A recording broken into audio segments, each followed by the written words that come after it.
Well, Brett KL, first of all, fair to say you found a sweet spot when it comes to batting in English conditions, and secondly, what happened in the last over, if you can talk about that. Yeah, I'm happy that I'm batting at the top of the order, and I've always enjoyed batting at the top of the order. Always batted there, even I'm in my junior cricket and all my early days. I've always batted at the top of the order, so that's something that feels quite good, and I'm happy being in that place, and yeah, so happy that I'm making use of the opportunity and getting runs for the team. And what happened at the end is, it's just part of the game now. This is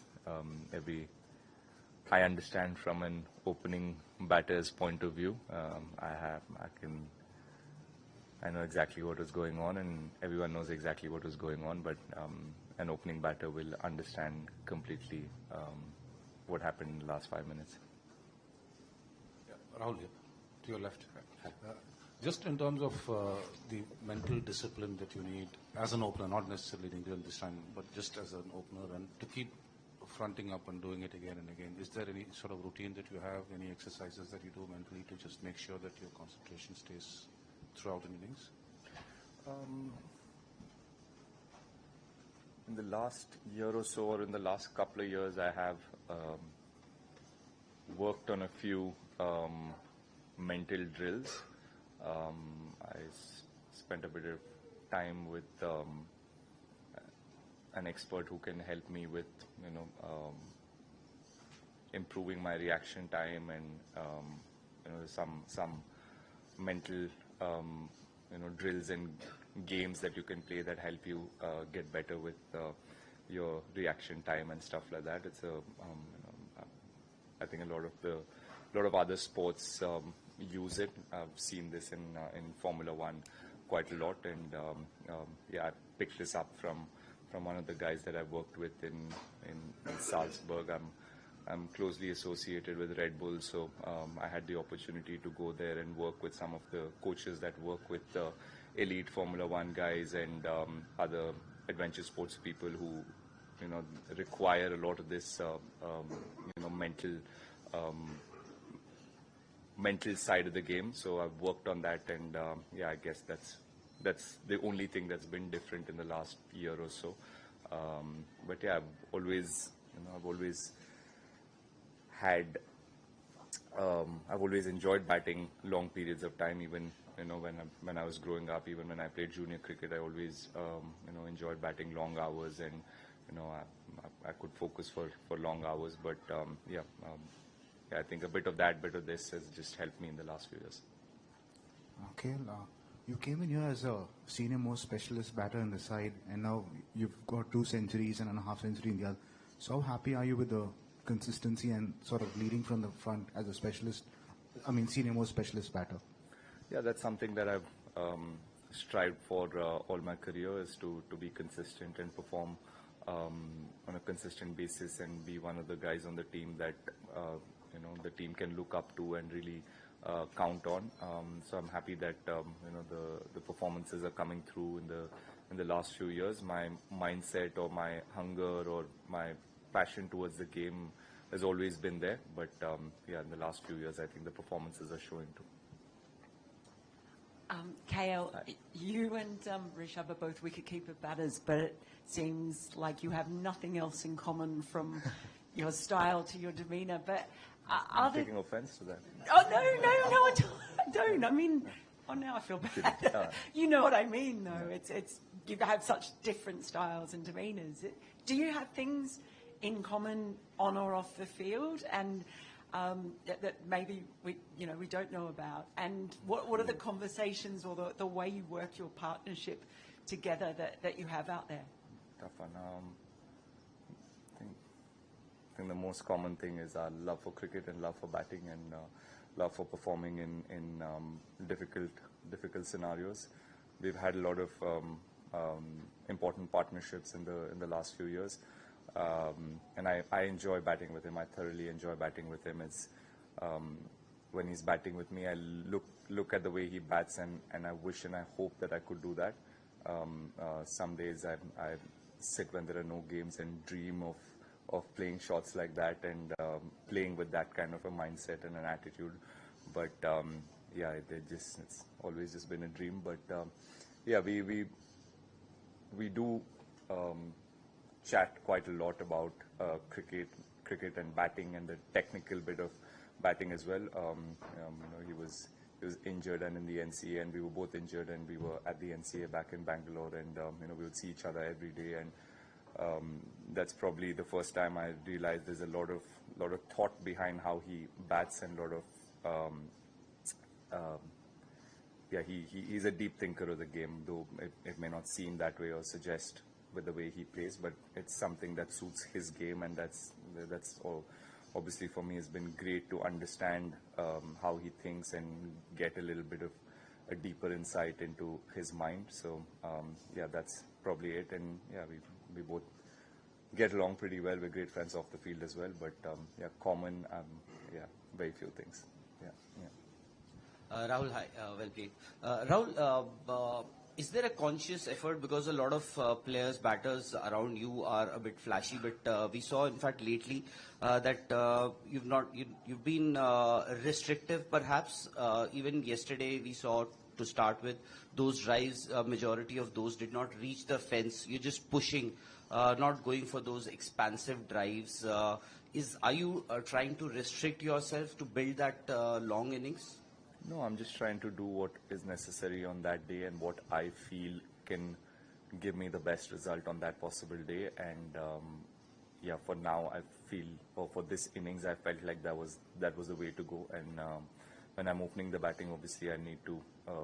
There's a lot more responsibility for you to get your team off to a good start and make sure that you have a solid base set up for the rest of the batters to come, or for you yourself to go ahead and score a big knock and get a lot of runs on the board. So yeah, that's more or less what I think about. There are pockets in the ground that I feel I need to score off, and that can change with every wicket and every innings and every day. So yeah, it's about how I feel that day and what is the plan that I come up with in the moment, in the middle, and try and execute it. KL, first of all, well batted. After, I think India have won 2 out of the 3 sessions of the day's play. But is there a sense of disappointment in the dressing room? Because at one point it seemed like India could have got a lead of 50-60 runs, but at the end of the day it couldn't happen. So maybe a little bit of disappointment. Yeah, of course there's a little bit of disappointment, because I think we were in a really good position when I think even till just before tea time, I think we were in a really good position. Obviously, me and Rishabh got that long partnership, but we both got out. He got out just before lunch, and I got out right after lunch. That wasn't ideal. So you had 2 set batters in the top 5 who'd gotten off to a start. So ideally, you want one of them or both of the batters to go on and get a big score, and that's how you sort of get ahead in the test match. So yes, that is disappointing. A lot of players got starts, and we couldn't convert it and get bigger scores that would have put us ahead of the test match. But as it stands, I think it's quite even. KL, the last over before lunch, the over which Rishabh got run out, he was egging you on to get that 100. Even one ball which you played towards sweeper cover, he said, "Seedha tha, chauka lag jata." Then he got out the way he did. So what were your thoughts then? Because you looked very disappointed standing there looking at the big screen when the replay was being shown. And second, since you spent a lot of time today batting with him with that injured finger, how difficult was it for him to actually hold the bat? Because there were certain situations where the bat was giving him that jarring experience and he looked in a lot of pain. So your thoughts on both things? Long question. First, yeah, obviously not ideal, and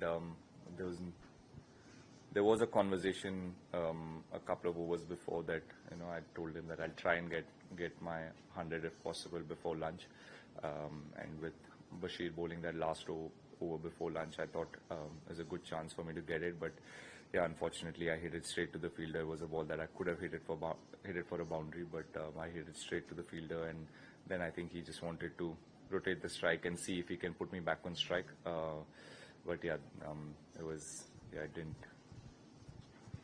shouldn't have happened. Run out at that stage was, I think really changed the momentum, and yeah, it was disappointing and disappointing for both of us. Obviously, nobody wants to throw their wicket like that. Or yeah, and what is the second part?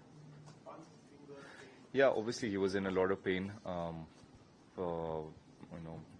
gripping the bat, and when the ball hits your bat, there's a lot of friction and a lot of he got hit on the gloves as well a couple of times, which was not ideal. So yeah, he was in a lot of pain, and he kept telling me that he was missing out on a lot of balls that he felt like should have gone for boundaries, and he was very disappointed with that. But yeah, I just had to tell him to weigh his options and see what are the best shots he can score boundaries of, rather than getting upset with the areas he can't score off. So yeah, he seemed pretty calm. Otherwise, yeah, he was in pain, but yeah, he was more than happy and more than willing to do the job and fight the fight for the team. KL, Shubman seemed pretty fired up at that final over at the end. Have you seen him like that before? And do you expect tomorrow morning when you come to bowl again, there'll be a bit more, you'll be any more fired up, or will England get a bit more chirp from around the bat as a result of what went on this evening? Yeah, I mean, I have seen him fired up, but obviously we wanted to bowl 2 overs. There were 6 minutes left. Obviously, 2 overs is a no-brainer that any team will bowl 2 overs with 6 minutes to go. But yeah, it's a bit of theatrics at the end, and yeah, we were all pumped up either way, because we know how difficult it is for a batter to come into bat for 2 overs when you've been in the field all day, and we were hoping we could get a wicket there, and a wicket at the end of the day's play would have been perfect for us. And yeah, tomorrow I think even without that, I think we would have been fired up anyways, because that's where the game stands. We have 2 days from now on with both the teams probably back to zero after 3 days of hard-fought cricket. It all comes down to day 4 and day 5, so we would have been fired up anyway. So yeah, we will go out there and try and get 10 wickets as quickly as we can, and yeah, enjoy ourselves in the field. KL, hi. You started by talking about the mental setup that you have brought, the kind of things that you're working on, even in your technical path. In 2021 also, you had a great start to the England series, where you scored a century here at the ground. Could you talk about you taking a leg stump guard in this series? What is the advantage of that? How did you work that out, and how is that helping you? And what are the other changes that you brought in your technical setup for this series? I haven't honestly changed where I stand. My guard's always been the same. I stand there. Only in an ODI game will I stand on middle stump, but otherwise I've always preferred to stand there. Again, it changes sometimes. You use the crease based on the bounce of the wicket. Obviously, in England there's not as much bounce, and LBW is a high chance for a batter to get out. So yeah, I've always preferred staying there. Gives me freedom to move my arms better and watch the ball better, and that's something that I've always done. So I've not really thought about changing too much. Even in India, that's exactly where I stand. Only on a slightly bouncier wicket, maybe I'll change my guard, but it's simple. That's where I've stood. I've not changed that at all.